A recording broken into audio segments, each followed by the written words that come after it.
ఏంటి మీ సినిమా బయటకొచ్చి 8-9 రోజులు అవుతుంది.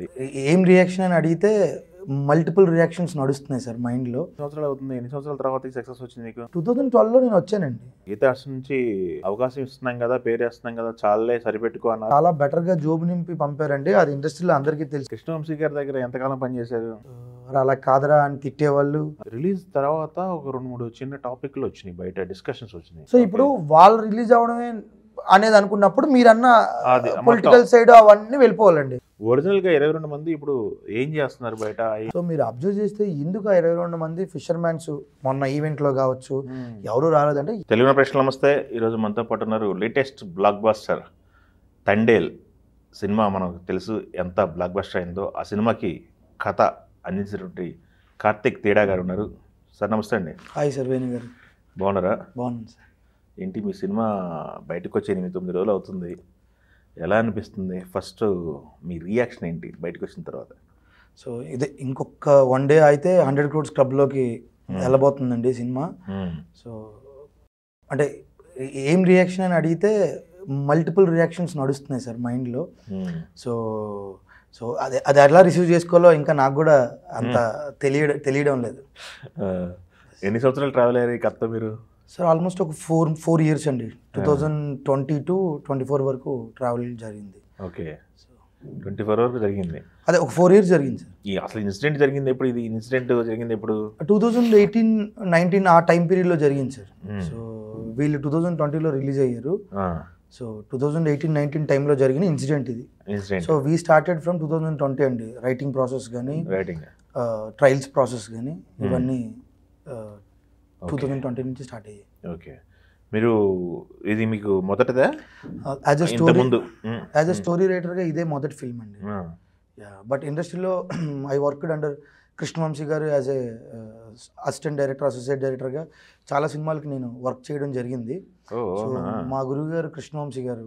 ఓకే, యా అండి. కృష్ణవంశీ గారి దగ్గరతో ట్రావెలింగ్ ఉంది. యా ఉందండి. ఎన్ని సంవత్సరాలు పనిచేశారు? కృష్ణవంశీ గారితో ఆల్మోస్ట్ ఒక 5 years జర్నీ అండి. క్రియేటివ్ జర్నీ కావచ్చు, ఏడీగా కావచ్చు. So Nakshatram is my last film as a AD అండి. సో ఆ తర్వాత సో కంప్లీట్గా నేను రైటింగ్ సైడ్ ఉండి రైటింగ్ ట్రయల్స్లోనే ఉన్నానండి. ఇది పిక్ చేశారు, ఎలా పిక్ చేశారు ఇన్సిడెంట్ని? అంటే మీది ఎక్కడ ఏరియా? అది శ్రీకాకుళమేనా? సో ఐఎమ్ ఫ్రమ్ శ్రీకాకుళం అండి. ఓకే, శ్రీకాకుళం. ఓకే, ఈ ఇన్సిడెంట్ ఏదైతే మచ్చలేశం అనే విలేజ్ ఉందో అది మా ఊరు నుంచి దానికి ఒక 15 to 20 km డిస్టెన్స్ అండి. 20 కిలోమీటర్లు. యా అండి. ఎట్లా ఉంటాయి వాళ్ళ జీవితాలు? నేను మా సినిమాలో మనం చూసింది ఏంటంటే కంప్లీట్గా వాళ్ళు 9 months బయటే ఉంటారు అని చెప్పి చూసాం. అంటే వాళ్ళకి విలేజ్కి దూరంగా ఉంటారు. యా అవునండి. నిజమేనా? నిజమేనండి. అదే వీళ్ళే కాదండి, మత్స్యకారులు మొత్తం మత్స్యకారుల కమ్యూనిటీ ఏదైతే ఉందో, అంటే ఇప్పుడు ఈ మనం సినిమాలో చెప్పిన ఈ ఫిషింగ్ సెటప్ ఏమిటంటే అండి, వీళ్ళు వలస వెళ్ళిపోతారండి. వలస వెళ్ళిపోయి గుజరాత్కి వెళ్ళిపోయి గుజరాత్ అనే కాదండి, Chennai, Kerala, what ever it is, రకరకాల స్టేట్లలోనే ఇచ్చేస్తూ ఉంటారు. సో అక్కడ ఏంటంటే మనకి రెగ్యులర్ ఫిషింగ్కి దీనికి తేడా ఏంటంటే ఒక ఫిషింగ్ కంప్లీట్ అంటే వాళ్ళు ఒకటి పెట్టుకుంటారు కదండి ఇంతవరకు అవ్వాలని. అది అయినంత వరకు అది 20 days అయితే కావచ్చు, 30 days అయితే కావచ్చు, వాళ్ళు లోపలే ఉండి అదంతా చేసి కంప్లీట్ అయిన తర్వాత బయటకు వస్తారండి. ఓకే. సో ఇలాంటిది ఏంటంటే ఒక 6-7-8 months అగ్రిమెంట్ తీసుకుంటారు అక్కడ సేట్లు ఎవరైతే ఉంటారో బోట్ ఓనర్స్. సో అలాంటి బోట్ ఓనర్స్ దగ్గర వీళ్ళు బోట్లు రెంట్కి తీసుకొని వాళ్ళ దగ్గర ఇది పర్మిషన్ తీసుకొని లోపలికి వెళ్ళి వాళ్ళు ఎక్స్పెక్ట్ చేసింది, వాళ్ళ టార్గెట్ పెట్టుకున్నది ఇచ్చి ఆ తర్వాత వాళ్ళు దే విల్ కమ్ బ్యాక్ అండి. సో ఒక 4 months ఇక్కడ ఉంటారు, ఇంకా ఒక 8-7 months 9 months అక్కడే ఉంటారు. సో ఇది వాళ్ళకి ఇంకా ఏమంటారు regular and very routine life style అండి. ఎప్పటి నుంచో వాళ్ళకి అంటే చాలా సంవత్సరాల నుంచి అది జరుగుతూ ఉంది. సో ఈ ఫిషర్మెన్స్ పర్టికులర్గా మన ఫిషర్మెన్స్ కూడా ఎందుకు పర్టికులర్గా అక్కడికే వెళ్తున్నారు అంటే వాళ్ళ పూర్వీకులు ఎవరైతే ఉంటారో తాతలు ముత్తాతలు కూడా ఆ పర్టికులర్ ఏరియాలోనే వీళ్ళకి కొంచెం బలం ఎక్కువ. ఎందుకంటే సాధారణంగా వాటర్స్ ఒక్కొక్కరికి ఒక్కొక్క దగ్గర బలం ఉంటుంది. అంటే ఒక క్యాపబిలిటీ ఉంటుంది కదండి. ఈ పర్టికులర్ వాటర్స్లో అయితే కొంచెం మాకు తెలుసు, డైరెక్షన్స్ కావచ్చు. అంటే ఈరోజు అంటే జీపీఎస్లు, డైరెక్షన్స్ అవి ఇవి వచ్చాయండి. అప్పట్లో అవే ఉండేవి కాదు. జస్ట్ ఏమంటారు వెదర్ లెక్కల మీదే వెళ్ళేవాళ్ళు. సో అప్పటి నుంచి వాళ్ళకి అలవాటు అయిపోయింది. సో అందుకనే ఇంకా వాళ్ళు అదేలేండి, అదే ఏరియాకి వెళ్ళిపోతారు వాళ్ళు. వెళ్ళిపోతారు. ఓ వెరీ గుడ్. బాగా రీసెర్చ్ చేశారు అయితే మీరు అసలు. యా అండి. ఎన్ని సంవత్సరాలు పట్టింది మీకు స్టోరీ మొత్తం కంప్లీట్ చేయడానికి? అంటే అనకూడదు కానీ డే 1 నుంచి ఈ రోజు వరకు అంటే షూట్ లాస్ట్ డే వరకు క్రియేటివ్గా నేను దాని మీద వర్క్ చేస్తూనే ఉంటాం. అది జరుగుతూనే ఉంటుందండి. నేనే కదా, అది ఎవరైనా, అది వెరీ కామన్ థింగ్. సో అంటే బేసిక్ డ్రాఫ్ట్ మనం అంటే అడ్వాన్స్ తీసుకొని ఒక కథ చెప్పి క్రాక్ చేసి అఫీషియల్ వర్క్ జరగడం అనేది ఒకటి ఉంటుంది కదండి. అది ఇది ఆల్మోస్ట్ ఒక 2-3 months రైటింగ్ ప్రాసెస్లోనే అది జరిగిపోయిందండి. ఎందుకంటే 2020లో వాళ్ళు రిలీజ్ అయ్యారు. సో నేను తీసుకోవాల్సిన రీసెర్చ్, తెలుసుకోవాల్సినవన్నీ తెలుసుకొని రాయడం మొదలుపెట్టాను. సో రాయడం మొదలుపెట్టి అది 2020 కోవిడ్ టైం. సో రాయడం మొదలుపెట్టి సో ఆ ఇయర్లోనే ఐ గాట్ అడ్వాన్స్ అండి. అవునా? యా అండి. యాక్చువల్గా అసలు ఎట్లా జరిగింది అది? అడ్వాన్స్ వరకు వచ్చారంటే మీ ప్రయత్నం అసలు గీతార్ట్స్ వరకు ఎలా వెళ్ళింది? శ్రీకాకుళం నుంచి గీతార్ట్స్ ఎలా? శ్రీకాకుళం నుంచి గీతార్ట్స్ అంటే ఐఎమ్ ఫ్రమ్ అంటే నేను ఆల్మోస్ట్ 12-13 years పుష్కరం అయిందండి ఇండస్ట్రీకి వచ్చి. So I worked for serials and cinemas. So circle contacts బాగానే ఉంటాయి కదా. సో భాను అన్న ఎవరైతే కో ప్రొడ్యూసర్గా గీతార్ట్స్లో వర్క్ చేస్తున్నారో, సో అన్న త్రూ నేను వాసు గారిని అప్రోచ్ అవ్వడం జరిగింది. సో అప్రోచ్ అయిన కథ చెప్పిన ఇమీడియట్గానే ఐ గాట్ అడ్వాన్స్. ఓహో అవునా? Okay okay, very good. అయితే నాకు తెలిసి ఇది దీంట్లో వర్షన్స్ తయారు చేశారంటే 2-3 వర్షన్స్ మీరు ఇచ్చిన రాకథ ఏదైతే ఉందో అది కాకుండా మార్పులు చేసుకుంటా తెరకెక్కింది అనేది మాకు ఒక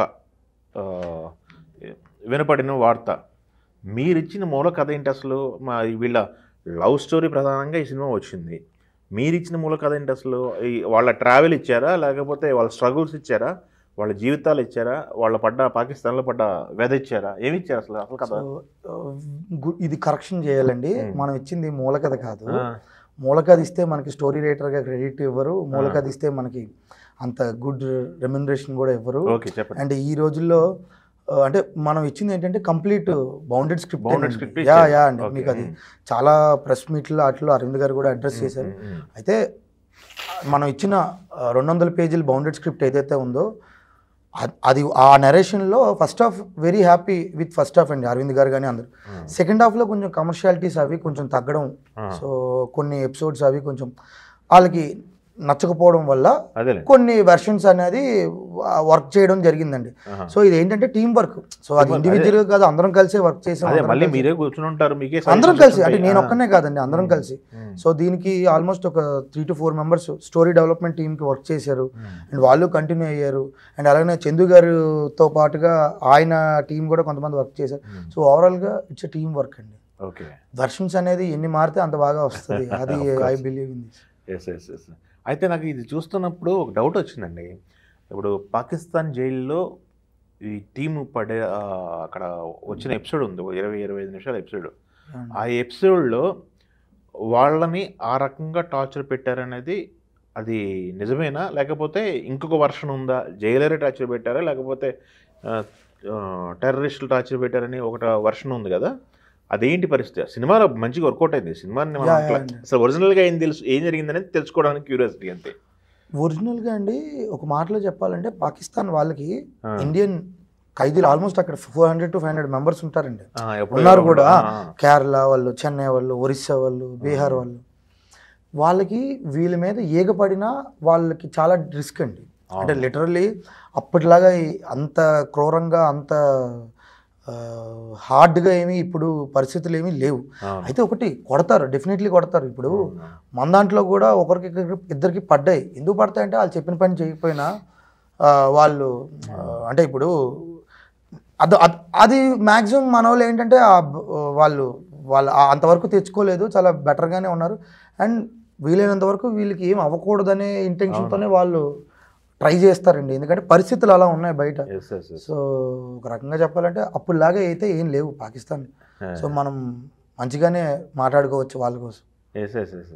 అయితే ఈ కథ చూసుకుంటే నేను మీకు కింద చెప్పే కదా లవ్ స్టోరీ అన్నారు కదా, వాళ్ళిద్దరు లవ్ స్టోరీ అన్నారు, సత్య అండ్ రాజు కథ అన్నారు కదా. రియల్ లైఫ్లో వాళ్ళకి లవ్ ఉందా? అది ట్రాక్ ఉందా? అంటే ఇప్పుడు ప్రతి ఒక్కరి లైఫ్లో ఆ ట్రాక్స్ అవన్నీ ఉంటాయి కదండి. అవునా? సో అదే నేను చాలా సందర్భాల్లో ఎందుకంటే వాళ్ళు సినిమా చూసి చాలా ఎమోషనల్ అయ్యారు వాళ్ళిద్దరు. వీడియోలు కూడా చూసాం మనం. యా అండి. సో అందులో ఏమంటారు, వాళ్ళు పంపించుకున్న లెటర్స్ ఉన్నాయి, వేరే వేరే ఫ్యామిలీస్ పంపించుకున్న లెటర్స్ ఉన్నాయండి. అంటే ఇది పర్టికులర్గా ఒకరికి సంబంధించిన కథ, ఒకరికి సంబంధించిన లవ్ స్టోరీ అంటే ఏం కాదండి, ఇది ఒక కల్పిత లవ్ స్టోరీ అండి. ఓకే, టీం మొత్తం కూడా. సో మనం లిటరల్లీ ఈ పాకిస్తాన్ ఇండియా అదే ఈ క్రాసింగ్స్ ఏవైతే ఉంటాయో అవి కామన్గా బాగా ఎక్కువ జరుగుతూ ఉంటాయండి. సో ఆ ఇన్సిడెంట్ని మనం ఈఎస్పీ కింద మనం తీసుకున్నాం. ఈ లవ్ స్టోరీ అంతా ఫిక్షనేనండి. సో అది వాళ్ళు ఎట్లా తప్పారు? ఇది మనకి చూపించినట్టు నిజంగానే అది జరిగిందా ఇన్సిడెంట్? అంటే జనరల్గా ఈ అంటే ఇప్పుడు కొంచెం వాతావరణం తేడా కొట్టి కొంచెం స్ట్రోమ్స్ అవి ఇవి రావడంతో కొంచెం వాటర్ క్రాస్ అయ్యింది. కొంచెం ఎర్లీ మార్నింగ్ ఆ టైంలో జరిగిందండి. ఇది కొంచెం ఆ నైట్ పోర్ట్లో కొంచెం ఆ జీపీఎస్లు అవి పనిచేయవు ప్రాపర్గా. సో ఆ రకంగా జరిగాయి. అంటే ఈ ఒక్క బోట్లే కాదండి, చాలా బోట్లు వెళ్ళిపోతూ ఉంటాయి.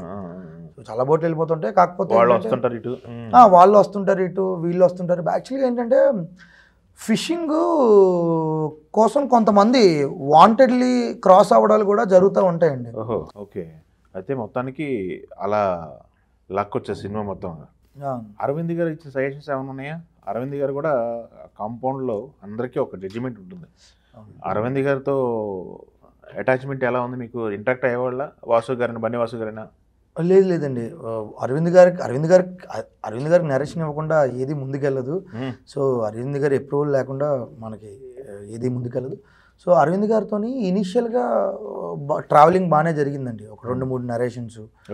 సో లేటర్ చందు గారు అంటే వచ్చిన తర్వాత ఆ రెస్పాన్సిబిలిటీ ఆయన తీసుకోవాలి కాబట్టి సో అది వెళ్ళిందండి. ఇనీషియల్గా ఆయనే అండి జడ్జిమెంట్, కానీ ఏం చేయొచ్చు, ఎక్కడ ఏం పర్టికులర్ ఎలిమెంట్లని మార్చాల్సి వస్తుంది, ఇవన్నీ ఆయన గైడెన్స్లోనే జరిగాయి.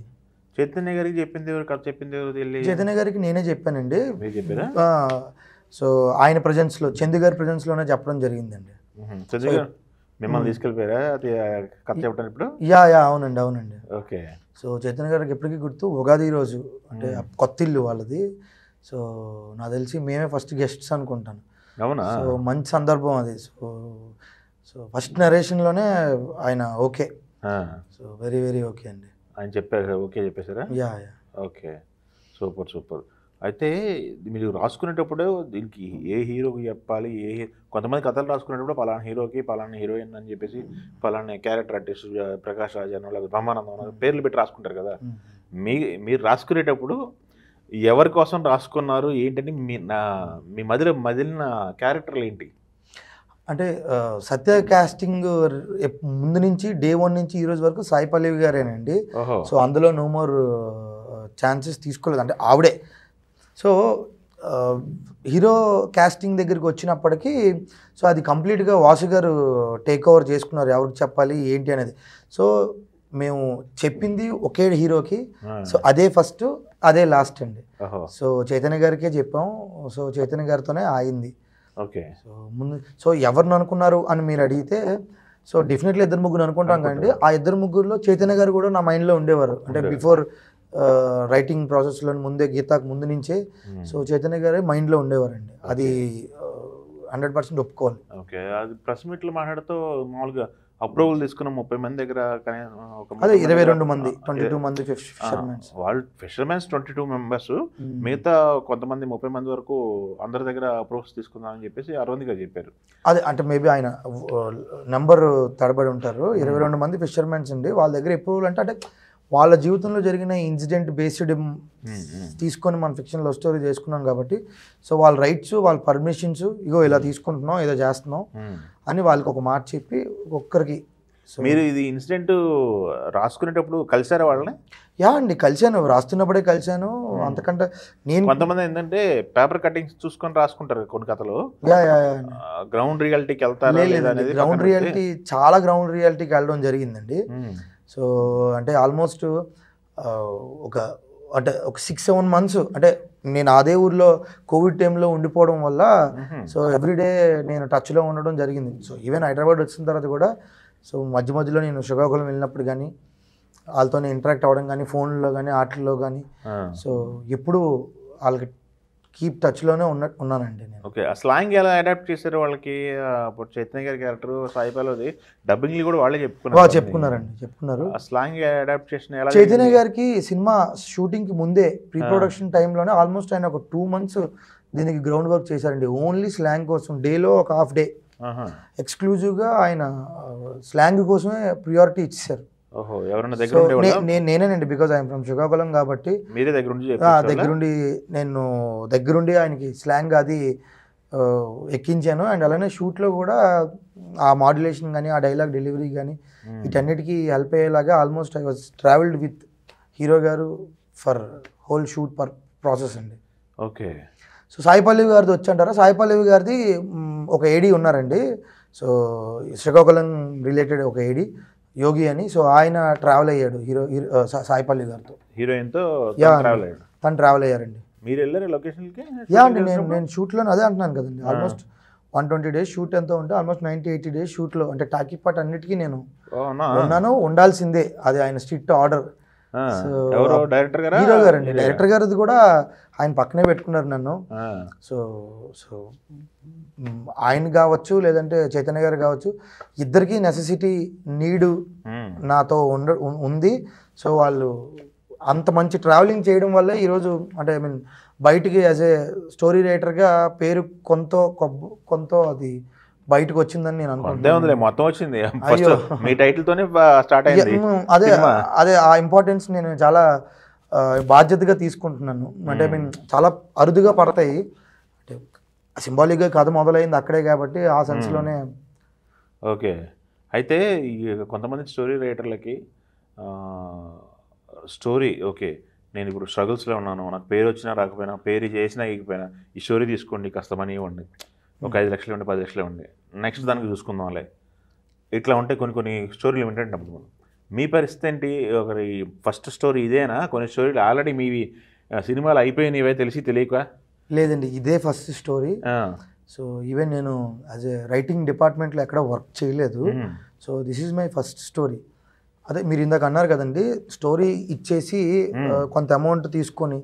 సో నేను అంటాను, స్టోరీ ఇచ్చేసి ఆగిపోకూడదు, స్టోరీ ఇచ్చి కూడా ట్రావెల్ అవ్వాలి, బాధ్యతలు తీసుకోవాలి. సో ఏమంటారు, ఆ నరేషన్స్ కావచ్చు, ఎగ్జిక్యూషన్స్ కావచ్చు, మనం కూడా ఏమంటారు పార్ట్ ఆఫ్ ఫిలింకి ఒక ప్రైమ్ టెక్నీషియన్గానే మనం ఓన్ చేసుకోవాలండి. సో అది ఓన్ చేసుకున్నాను కాబట్టి. ఎన్ని సంవత్సరాలు అవుతుంది? ఎన్ని సంవత్సరాల తర్వాత సక్సెస్ వచ్చింది మీకు? అంటే నేను జర్నీ జస్ట్ 2012లో నేను వచ్చానండి. 12లో ఇండస్ట్రీకి వచ్చాను. 13 years. అదే పుష్కరం అయిందండి, పుష్కరం అయింది. బట్ ఇనీషియల్గా మై జర్నీ బిలాంగ్స్ టు సహాయ దర్శకత్వ శాఖలోనేనండి మొత్తం. అదే అప్పుడు డైరెక్షన్ డిపార్ట్మెంట్లో ఏం తీసుకున్నారు? వచ్చినాయి డబ్బులు ఇచ్చారా? అంటే డైరెక్షన్ ఇస్తారా? యా అండి, ఉంటుంది కదండి. యా. ఎందుకంటే కొంతమంది ఆల్రెడీ కొన్ని జాబులు చేసుకుంటూ బ్యాంక్ బ్యాలెన్స్ పెట్టుకొని దీని మీద ఇష్టంతో ఆ బ్యాంక్ బ్యాలెన్స్ మెయింటైన్ చేసుకుంటూ ఇటు వస్తారు. కొంతమంది డైరెక్ట్ వచ్చేస్తారు, ఇక్కడే చావు బతుకో అన్ని ఇక్కడే అని. అవునవునండి, ఈ 2 రకాలు ఉంటాయి. మీరు ఎట్లా అని డైరెక్ట్ రావడం సినిమా ఇండస్ట్రీ అండి. నాకు ఇక్కడ ఎవరు ఏం తెలీదు. ఎవరు లేరండి. డైరెక్ట్ వచ్చారు, కృష్ణవంశీ గారి దగ్గర జాయిన్ అయ్యారు. డైరెక్ట్గా కృష్ణవంశీ దగ్గర ఏం జాయిన్ అయిపోలేదండి. ఆయన దగ్గర జాయిన్ అవుదామని వచ్చేసాను, కానీ రియాలిటీ తెలిసింది కదా.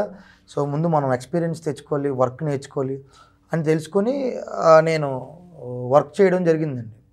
వేణు శ్రీరామ్ గారి దగ్గర నేను దిల్ రాజు గారి కాంపౌండ్లో వర్క్ చేయడం జరిగింది. అండ్ ఆ తర్వాత రామ్ గోపాల్ వర్మ గారి దగ్గర కూడా కొన్ని సినిమాలకి ఆయనకు కూడా తెలియదు నేను వర్క్ చేశానని. సో అలాంటి జర్నీ జరిగింది. సో కృష్ణవంశీ గారి దగ్గర లాస్ట్ జర్నీ అండి, ఏడీ జర్నీ. సో ఆల్మోస్ట్ నాది అంటే 2018 ముందు వరకు my journey is as a ఏడీనండి. ఓకే. సో 2018-19 నుంచి సొంతంగా రాసుకుంటూ నా జర్నీని షిఫ్ట్ చేయడం జరిగిందండి. ఓకే.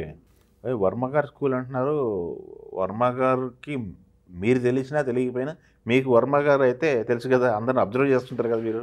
యా ఎన్ని సంవత్సరాలు పనిచేశారు వర్మ గారు లేదు కాంపౌండ్? అన్ని సంవత్సరాలు ఏం లేదండి, కొద్ది రోజులు మాత్రం. వేణు శ్రీరామ్ గారి దగ్గర వేణుశ్రీరామ్ గారి దగ్గర కూడా కొన్ని నెలలు వర్క్ చేయడం జరిగిందండి. ఏ సినిమా అది? అది ఒక సినిమా ఆగిందండి, రవితేజ గారిది. అనుకున్నారు యా అండి, అందులో I part of writing also. So అంటే ఆల్మోస్ట్ మనం అడుగుపెట్టినవన్నీ సో ఆగిపోవడాలు, డిస్టర్బెన్స్ అవ్వడాలు ఇలానే. సో అలా అలా అలా అలా జరిగింది. దాటుకొని ఇప్పుడు వచ్చేసారు బయట. Yeah yeah. కృష్ణవంశీ గారి దగ్గర ఎంతకాలం పనిచేశారు? కృష్ణవంశీ గారి దగ్గర ఆల్మోస్ట్ ఒక 4 years జర్నీ చేశానండి. ఎలా ఉంటుంది? క్రియేటివ్ జర్నీ కావచ్చు, ఏడీ జర్నీ కావచ్చు. ఆయనతో రిలేషన్ ఎలా ఉంటుంది అంటున్నా, షేర్ చేసుకునే వాళ్ళ? 100%. ఎందుకంటే పెద్ద డైరెక్టర్ని నేను లేకపోతే ఏంటి అనేది మీరు కంఫర్ట్ ఫీల్ అయ్యేవాళ్ళ ఆయన దగ్గర? అంటే ఏడీగా చేస్తున్నప్పుడు నేను రైటింగ్లో కూడా ఇన్వాల్వ్డ్ అవుతాను, లేదా రైటింగ్లో కూడా నేను వర్క్ చేస్తాను అనేది వంశీ గారికి తెలియదు. సో లేటర్ ఆయనతో సినిమా వర్క్ అయిపోయిన తర్వాత ఇంకా వేరే వేరే సినిమాలు జర్నీ జరుగుతుంటాయి కదండి, ఈ జర్నీలో నేను రైటింగ్ కూడా వర్క్ చేస్తాను, రాసుకోగలను అని ఆయనకి తెలిసి, ఆ తర్వాత నేను రైటింగ్ సైడ్ ఉన్నాను, రైటింగ్ సైడ్ చేయగలను అనే విషయం తెలిసిన తర్వాత ఇంకా మోర్ కనెక్ట్ అయ్యారండి ఆయన. సో మోర్ జర్నీ మా ఇద్దరి మధ్యన జరిగింది. ఓకే. సో యాజ్ ఏడీ జర్నీ కంటే రైటింగ్ జర్నీ మోర్. ఈ సినిమా చూసిన తర్వాత సినిమా వాళ్ళు కాల్ చేస్తారా?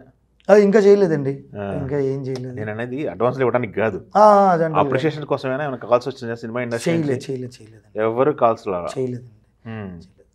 ఓకే. మీ గురుగారు కృష్ణవంశీ గారు, ఆయనకి తెలుసు కదా మీరు ఈ కథ మీరే ఇచ్చారు కదా? తెలుసు, ఆయనకి ఈ జర్నీ తెలుసు. అందులో రైటింగ్లో ఆయన కూడా ఆయనకు అనిపించినవి అప్పుడప్పుడు సరదాగా కూర్చున్నప్పుడు మాట్లాడేవాళ్ళు. సో అలా కాదరా అని తిట్టేవాళ్ళు, ఇది బాగుందిరా అని పొగిడేవాళ్ళు. So okay. ఇప్పుడు మీ దగ్గర ఉన్న కథల్లో ఏ జోనర్స్ కథలు ఉన్నాయి మీ దగ్గర ఇప్పుడు? ఇదంటే రియల్ ఇన్సిడెంట్ నుంచి పిక్ చేశానన్నారు. మిగతా కథలు ఏది రియల్ ఇన్సిడెంట్ బేస్డ్ కాదండి. సో మిగిలిన కథలన్నీ డిఫరెంట్ జోనర్స్ అండి. ఒక 5 కథలు ఎక్స్పోజ్ చేశారు. నెక్స్ట్ ఇది ఒకటి యాక్షన్ థ్రిల్లర్ అండి, ఇంకొకటి యాక్షన్ కామెడీ, ఇంకొకటి ఫ్యామిలీ డ్రామా, సో ఇంకొకటి మళ్ళీ ఒక లవ్ అడ్వెంచర్ డ్రామా, సో ఇంకొకటి పీరియాడిక్ వార్ డ్రామా. సో ఇలా డిఫరెంట్ జానర్స్. ఒక జానర్కి ఒకటి సంబంధం ఉండకూడదు అనేది నా ఉద్దేశం అండి. సో ఈ జానర్ ఒకసారి ఎత్తామంటే మళ్ళీ ఆ జానర్ జోలికి వెళ్ళకూడదు. ఓకే. ఇప్పుడు నిజం చెప్పండి, గీతా ఆర్ట్స్కి మీరు స్టోరీ ఇవ్వడానికే వెళ్ళారా, డైరెక్షన్ అవకాశం కోసం వెళ్తే స్టోరీ అడిగారా మిమ్మల్ని? 100% డైరెక్షన్ అవకాశం కోసం నేను వెళ్ళలేదండి. నేను తెలిసిన ఇండస్ట్రీలో ఆ కొద్ది మంది ఎవరైతే ఉన్నారో వాళ్ళందరికీ తెలుసు. అందరూ నన్ను నువ్వు ఎందుకు చేయట్లేదు, చెయ్యు అన్నా కూడా లేదు. నాకు రైటింగ్లోని జర్నీ కొన్ని సంవత్సరాలు చేద్దాం, కొన్ని కథలు చేద్దాం అనేది నాకు ఎందుకో బాగా అనిపించిందండి. సో ఎప్పుడు నేను డైరెక్షన్ ట్రయల్స్ కోసం నేను ఎప్పుడు చేయలేదు. ఓకే. సో ముందు నుంచి రైటింగే. నేను నెక్స్ట్ చేయబోయేవి కూడా నో మోర్ డీవియేషన్స్ అండి, ఓన్లీ రైటింగే. సో మంచి కథలు ఉన్నాయి. సో నేనే అప్రోచ్ అవుతాను మంచి ప్రొడక్షన్ హౌసెస్కి కానీ, హీరోలకి కానీ, డైరెక్టర్స్కి కానీ. ఓకే. నేను అప్రోచ్ అయ్యి నేనే. ఓకే. శ్రీకాకుళంలో పుట్టిన కుర్రోడు ఇండస్ట్రీకి వచ్చాడు, హిట్ కొట్టాడు, అయిపోయింది. శ్రీకాకుళంలో మీ జీవన విధానం ఏంటి, మీ ఫ్యామిలీ బ్యాక్గ్రౌండ్ ఏంటి, మీరు అసలు ఏం చదువుకున్నారు, ఎందుకు ఇటువైపు ట్రావెల్ జరిగింది మీకు? శ్రీకాకుళంలో మాది టెక్స్టైల్స్ బిజినెస్ అండి. మా ఫాదరు, సో మా father and mother and sister అందరూ టెక్స్టైల్ బిజినెస్ చూసుకుంటారు. శ్రీకాకుళంలో మా షాపు గీతా ఆర్ట్స్ అనమాట. సో లైక్ అంటే చెప్తున్నాను, అంటే ఒక మంచి అర్థమైంది, హోల్సేల్ అండి. అవునండి హోల్సేల్ బిజినెస్. సో నా బాధ్యత మా సిస్టర్ ఎత్తుకున్నారు, నేను వదిలి వచ్చేసాను కదా. సో అదండి. సో నేను ఇంజనీరింగ్ మధ్యలో డిస్కంటిన్యూ చేసి నేను హైదరాబాద్ వచ్చానండి. డిస్కంటిన్యూ చేసి ఒక్కరోజు కూడా లేట్ చేయలేదు. సో ఇక్కడికే వచ్చాను. సో ముందు నుంచి చదువు పెద్దగా అవ్వలేదు. పెద్దగా అవ్వలేదండి. ఓకే. మరి ఇంట్లో అబ్జెక్షన్ చెప్పలేదా సినిమా ఇండస్ట్రీకి వెళ్తున్నానంటే? డే 1 నుంచి ఎందుకోనండి, నా డెసిషన్ మీద మా పేరెంట్స్కి విపరీతమైన నమ్మకం. సో నేను ఏం చేసినా సరే రైటే చేస్తాను, రాంగ్ చేయను, రైట్ స్టెప్పే తీసుకుంటాను అనేది వాళ్ళు బాగా ఎందుకో చిన్నప్పటి నుంచి వాళ్ళకి అది పడిపోయిందండి. సో ఈరోజు వాళ్ళ సపోర్ట్ లేకపోతే ఇక్కడ సర్వైవ్ అవ్వలేము కూడా. ఇప్పుడు మీరు ఇందాక అన్నారు డైరెక్ట్గా వచ్చారా, ఫైనాన్షియల్ క్రైసిస్ కావచ్చు, డిపార్ట్మెంట్లో చేస్తున్నప్పుడు రకరకాల ఇబ్బందులు ఉంటాయి అని అన్నారు కదండి. సో లిటరలీ ఇబ్బందులు, అలాంటి ఇబ్బందులు కానీ అలాంటి ప్రాబ్లమ్స్ కానీ నాకు ఎందుకు రాలేదు అంటే బికాస్ ఆఫ్ పేరెంట్స్ సపోర్ట్ అండి. అంటే మా పేరెంట్స్ సపోర్ట్ చూసి నా సర్కిల్లో చాలామంది చాలా ముచ్చట పడుతూ ఉంటారు. అంటే అలాంటి పేరెంట్స్ మాకుంటే బాగుంటుంది, ఇలాంటి సపోర్ట్ మాకు ఇస్తే బాగుంటుంది అని అంటూ ఉంటారండి.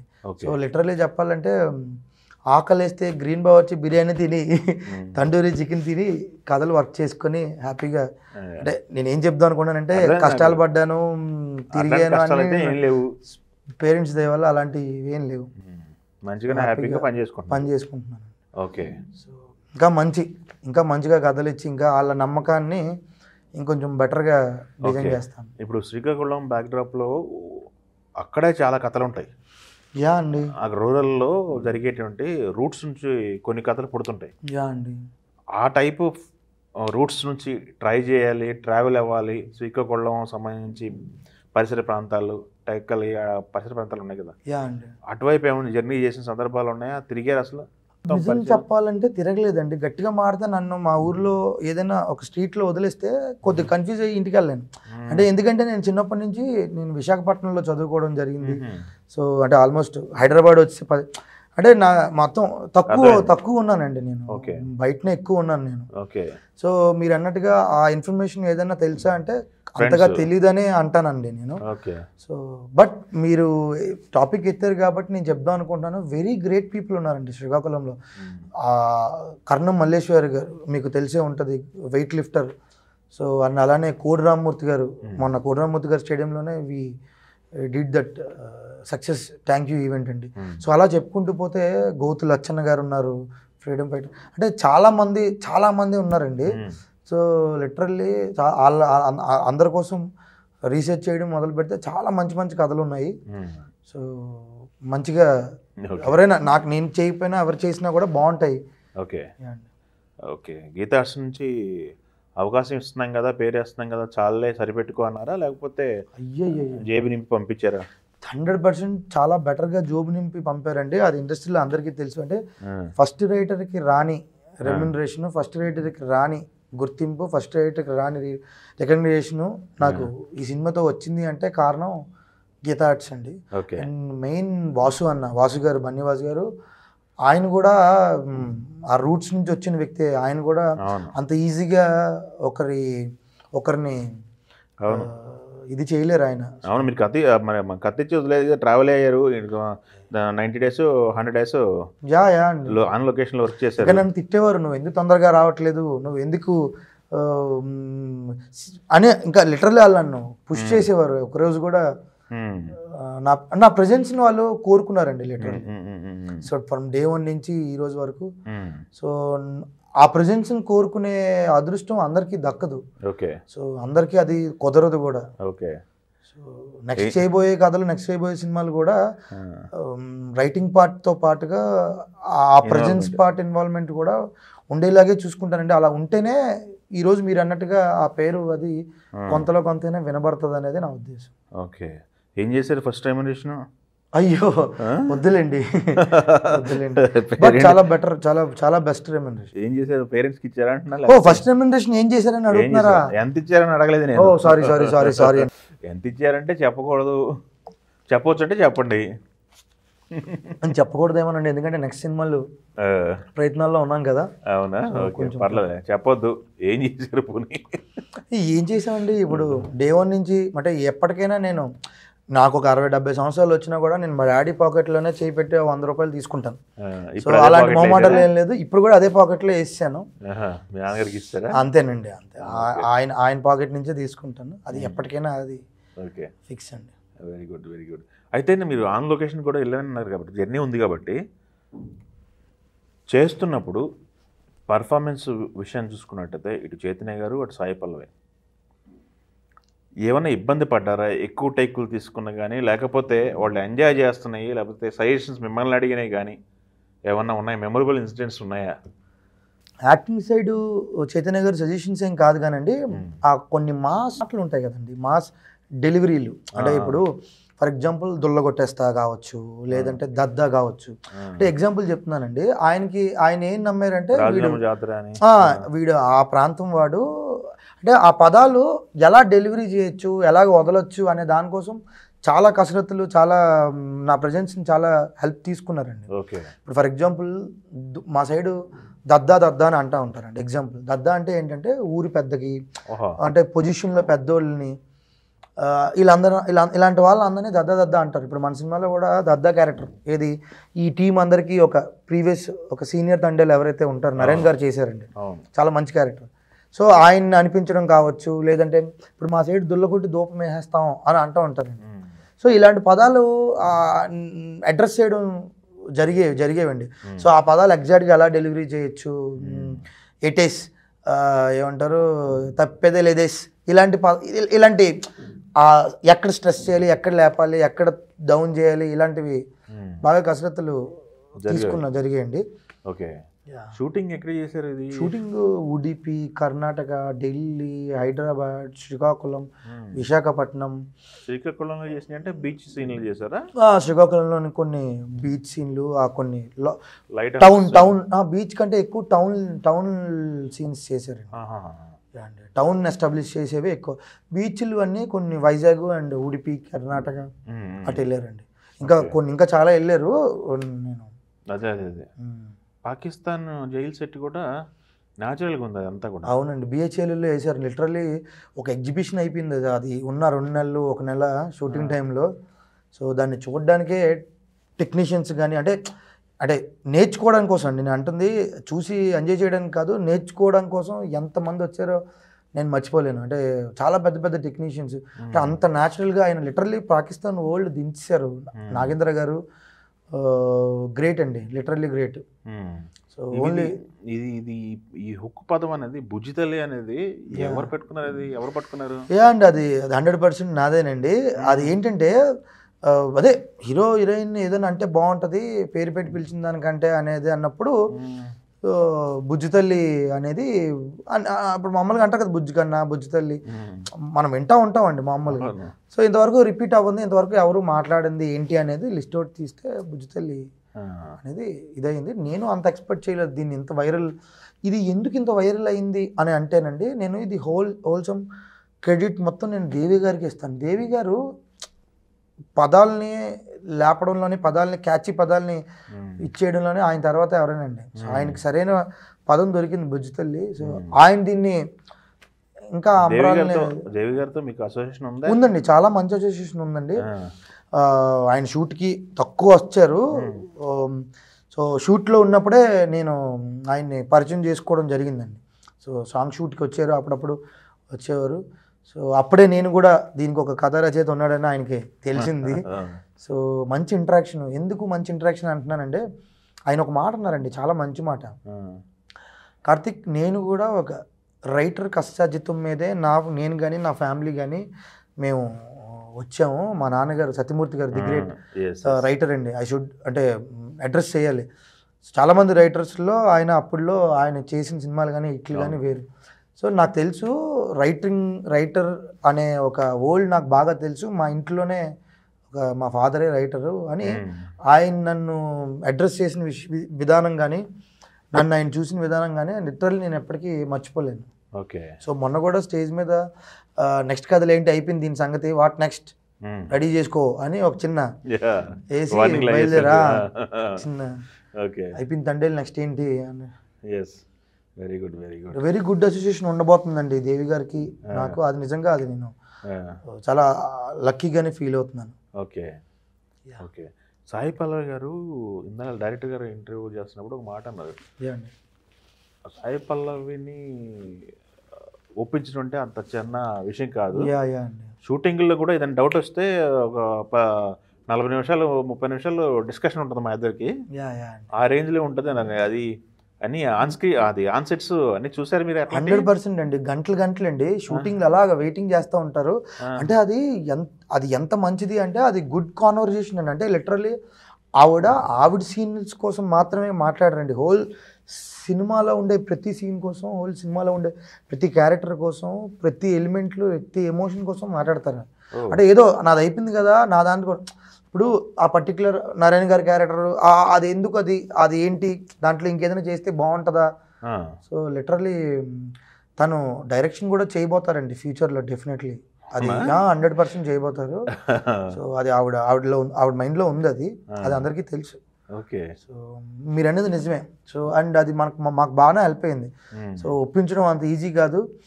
మరి కొద్దిగా అంటే ఇనిషియల్గా చందు గారు రాకముందు మేము 2021 ఆ టైంలో మేము చాలా కసరత్తులు పడ్డాం. అంటే నేను కానీ వాసు గారు కానీ మా కో ప్రొడ్యూసర్ భావనాన్ని కానీ అందరం జూమ్ కాల్ స్టార్ట్ అయ్యిందంటే గజ గజ గజ వణికే వాళ్ళం. అంటే అంతే కదండి, అంటే కోవిడ్ టైం కదా, అప్పుడు ఇంకా బయట కలిసే మూమెంట్లు కాదండి.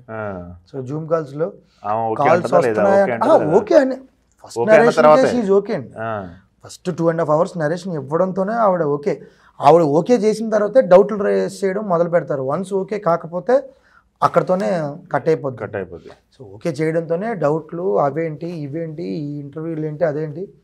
సో ఒక కోవిడ్ టైంలో భయంకరమైన డిబేట్లు, జూమ్ కాల్స్లో డిస్కషన్స్ మర్చిపోలేను 2021.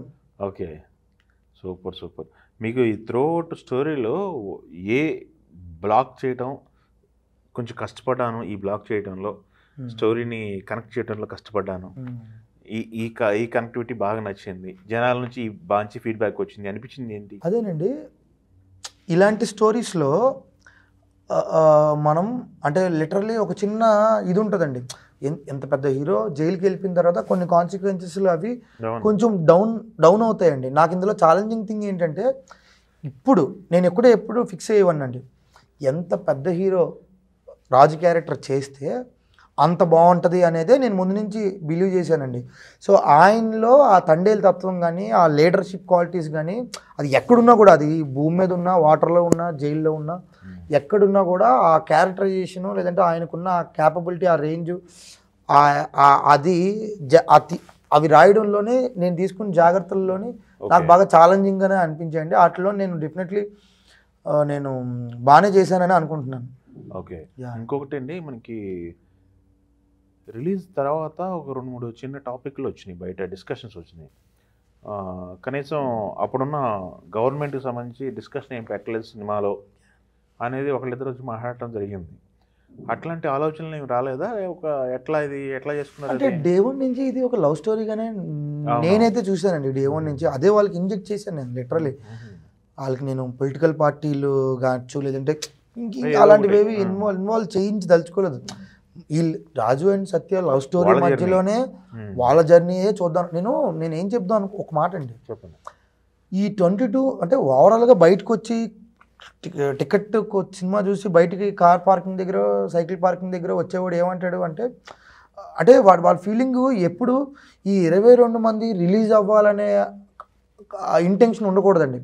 రాజు సత్య కలవాలని అనిపించాలి వాళ్ళకి. ఏ రోజైతే వాళ్ళు రిలీజ్ అయితే బాగుందని ఆడియన్స్ కనిపించిందో సినిమా మిస్ఫైర్ అయిపోద్దండి. అది మన గేమింగ్ కాదు, అది ఉండకూడదు ఎప్పుడు. ఏ రోజైతే రాజు సత్య కలవాలరా, అది కలిస్తేనే మ్యాటర్ అని ఆడియన్స్కి కలిగిన రోజే ఇది వర్కౌట్ అవుద్ది అనేది నేను నమ్మానండి. సో ఇప్పుడు వాళ్ళు రిలీజ్ అవ్వడమే అనేది అనుకున్నప్పుడు మీరన్న పొలిటికల్ సైడ్ అవన్నీ వెళ్ళిపోవాలండి. నా టార్గెట్ రాజు సత్య కావాలని లాస్ట్ మినిట్ వరకు అనిపించాలి. మీరు ఏదైతే నాకు కొన్ని విషయాల్లో ఇందాక ఏడుపు కూడా వచ్చిందండి అని అన్నారు కదండి, ఆ ఏడుపు వచ్చే మూమెంట్లు దూరంగా ఉండి ఎప్పుడు కలుస్తారు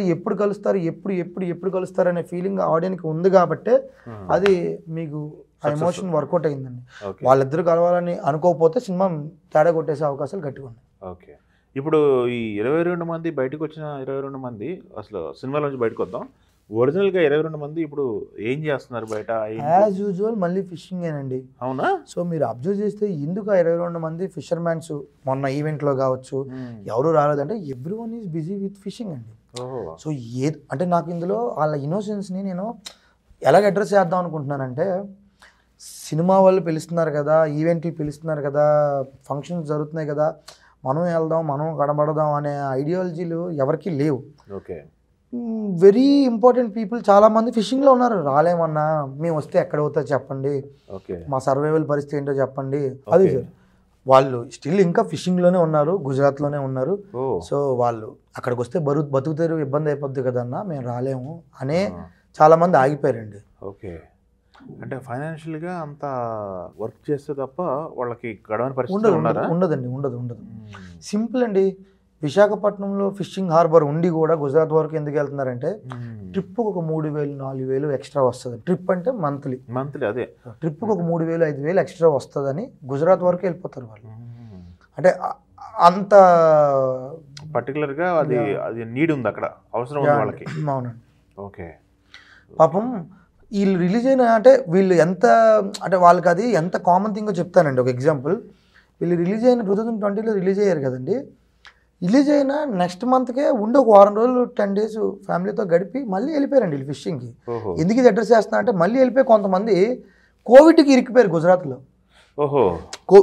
అంటే లిటరల్లీ పాకిస్తాన్ కంటే కోవిడ్ ఇంకా భయంకరమైన పరిస్థితి. బయటికి రాలేక 6-7 months. సో ఆ ఫిషింగ్ చేస్తూ కోవిడ్కి కూడా కొంతమంది అక్కడే ఐసోలేటెడ్ అయిపోయారు పాపం. సో అంటే వాళ్ళకి ఇది ఇంకా వెళ్ళాల్సిందే, ఆప్షన్ లేదు. ఓకే. ఫిషింగ్ అనేది ఇంకా ఓకే. అయితే ఇప్పుడు మాకు వచ్చిన డౌట్, ఇప్పుడు వాళ్ళు పాకిస్తాన్కి వెళ్ళిపోయారు, పాకిస్తాన్లో ఇరుక్కుపోయారు, వాళ్ళని ఖైదు చేశారు కొన్ని నెలల పాటు. ఎన్ని నెలల పాటు అంటే ఒరిజినల్ జరిగింది అది? 14 months ఉన్నారండి. 14 months. 14 months అక్కడ చేశారు. వీళ్ళతో పాటు బోట్లు కూడా తీసుకెళ్ళిపోయారు. బోట్లు కూడా తీసుకెళ్ళిపోయారండి. 3 boats సీజ్ అయిపోయాయండి. సో బోట్కో డ్రైవర్ ఉంటారు కదా. అవును. సో బోట్లు బేసిక్గా పాకిస్తాన్ వాళ్ళు పొరపాటున అరెస్ట్ చేస్తే అవి వెనక్కి రావడం అనేది జరగదు, అవి వెనక్కి ఇవ్వడం కూడా జరగదు. బోటు దగ్గర బోటుతో పాటుగా బోట్లో ఉండే ఫిషింగ్ కూడా, బోట్ దగ్గర ఒక 70 లక్షలు కోటి రూపాయల దాకా వర్త్ ఉంటుందండి. అంటే వీళ్ళ దగ్గర తీసుకున్నది ఆల్మోస్ట్ 3 boats వర్త్. అండ్ అలానే అందులో ఫిషింగ్ దగ్గర ఒక్కొక్క బోట్లో 20 లక్షలు ఫిషింగ్ కూడా ఉందండి ఆ టైంకి. సో 3 boats 60 లక్షలు ఫిషింగ్, 3 boats ఒక 3 కోట్లు 2 కోట్లు వాటెవర్ ఇట్ ఈస్. సో వీళ్ళని పట్టుకోవడం అనేది ఇంత డబ్బులు కూడా ఇన్వాల్వ్ అయ్యి కూడి ఉన్నదండి ఇది. సో వన్స్ వెనక్కి రావడం ఏమి ఉండదు. ఇప్పుడు ఆ బోట్ ఓనర్ సీట్లు ఎవరైతే ఉంటారో వాళ్ళకి ఇన్సూరెన్స్ పెట్టుకొని ఉంటుంది కాబట్టి ఏదో చేసుకుంటారు. సో మీరు ఇందులో అండర్లైన్ చేసుకోవాల్సిన విషయం, అరెస్ట్ చేసిన 22 మందిని మాత్రమే కాదు, వాళ్ళు ఇందులో డబ్బులు కూడా ఎంత ఇన్వాల్వ్ అయ్యి ఉంది అంటే ఇలాగ ఎంతమంది ఫిషర్మ్యాన్స్, ఎన్ని బోట్లు, ఎన్ని లక్షలు, ఎన్ని కోట్లు. సో అది కూడా మనం గమనించాల్సిన విషయం. ఓకే, సూపర్ అండి. మనకి ఫిషర్మెన్ లైఫ్ అనేది ఎలా ఉంటుంది అనేది ఇంకొక యాంగిల్లో మీరు ఆవిష్కరించే ప్రయత్నం చేశారు. అండి. ఓకే. అయితే ఇక్కడ ఇంకొకటి అండి, ఫిషర్మెన్స్కి కొన్ని ఊళ్ళు ఉన్నాయి. మీ ఊరు పక్కన ఊరు ఉందన్నారు. అండి మంది విశాఖపట్నం నుంచి ఒరిస్సా వరకు కంప్లీట్ కోస్టల్ లైన్ అండి, very big coastal line. So అందులో శ్రీకాకుళంకి సంబంధించిన జిల్లాకు సంబంధించిన ఊరండి ఇది. ఓకే, ఊరు. ఓకే. అయితే వీళ్ళ ఊర్లు ఒక్కొక్కసారి సముద్రం ముందుకు వస్తుంది అంటారు, సముద్రం ఖాళీ చేస్తారు తుఫాన్లు వచ్చినప్పుడు. అవన్నీ very very very common for them అండి. సో అలాంటప్పుడు వీళ్ళకి ఏంటంటే ఊళ్ళు ఖాళీ చేసి వెళ్ళడం కాదండి, ఊరు అలాగే ఉంటుంది. తుఫాన్ కేంద్రాలు ఉంటాయండి వీళ్ళకి. ఒక పెద్ద ఏమంటారు ఆడిటోరియంస్ లాగా ఉంటాయి, మన కళ్యాణ మండపాలు ఉంటాయి కదా, అలాగా 3-4 floors ఉంటాయి అన్నమాట. సో అలాంటి పర్టికులర్ టైంలో అంటే వీళ్ళు ఫిషింగ్ చేస్తున్నప్పుడు, అంటే నేను అంటుంది వాళ్ళు ఫిషింగ్ చేస్తున్నప్పుడు ఇప్పుడు మనం ఎంతసేపు మనం ఏం ఆలోచిస్తామంటే అక్కడ వాళ్ళు ఫిషింగ్ సేఫ్టీగా ఉన్నారా లేదని మనం ఆలోచిస్తాం, కానీ వాళ్ళు ఆలోచించే విషయాలు ఏమిటో తెలుసండి. ఈ తుఫాన్లు వచ్చినప్పుడు మన ఆడవాళ్ళు ఏంటి, మన పిల్లలు ఏంటి, మన ఫ్యామిలీలు ఏంటి, అమ్మ నాన్నలు ఏంటి అని ఆలోచించినప్పుడు సో వాళ్ళకి గవర్నమెంట్ ఫెసిలిటీ చేసింది ఏంటంటే ఈ తుఫాన్ కేంద్రం తాలూకా ఇవ్వండి. సో అక్కడ ఏంటంటే ఆడవాళ్ళందరూ ఒక ఫ్లోర్లో, మగవాళ్ళందరూ ఒక ఫ్లోర్లో, పిల్లలు. సో లిటరల్లీ అక్కడే ఎంత కష్టం వచ్చినా అక్కడే ఉంటారు తప్ప ఊర్లు ఖాళీ చేసేది థింగ్ మాత్రం ఎక్కడ జరగదు. ఫిషర్మెన్స్ అంత ఈజీగా భయపడరు. ఓకే. ఆ టైం వచ్చినప్పుడు వాళ్ళు అక్కడ ఉంటారు అంతే అండి. Okay okay okay. అంటే వాళ్ళ ఎడ్యుకేషన్ డెవలప్మెంటు, వాళ్ళ ఆలోచనలు ఇటువైపు రావా? ఎందుకంటే కాస్త ఉద్యోగాలు చేసుకోవాలి, లేకపోతే సిటీలకు రావాలి. అర్థమైందండి. ఇందులో దొరికిపోయిన 22 మందిలో అండి ఆల్మోస్ట్ 10 మంది లెక్క పెట్టుకుంటే పిల్లలు, ఇంటర్ టీనేజర్స్ ఉన్నారు, 70 ఏళ్ళు వాళ్ళు ఉన్నారు, 80 ఏళ్ళు వాళ్ళు ఉన్నారు, 10 ఏళ్ళ వాళ్ళు ఉన్నారు, మైనర్స్ లిటరల్లీ మైనర్స్ ఉన్నారు. అందుకే మనకి మైనర్ని కూడా మనం మైనర్ పెట్టారు. మైనర్గా వెళ్ళిన వాళ్ళు మేజర్గా బయటకు వచ్చిన సిచ్యువేషన్స్ కూడా ఉన్నాయి. అవునా? ఇందులో 10-15 మెంబర్స్ చాలామంది చదువుకున్న వాళ్ళేనండి. అవునా?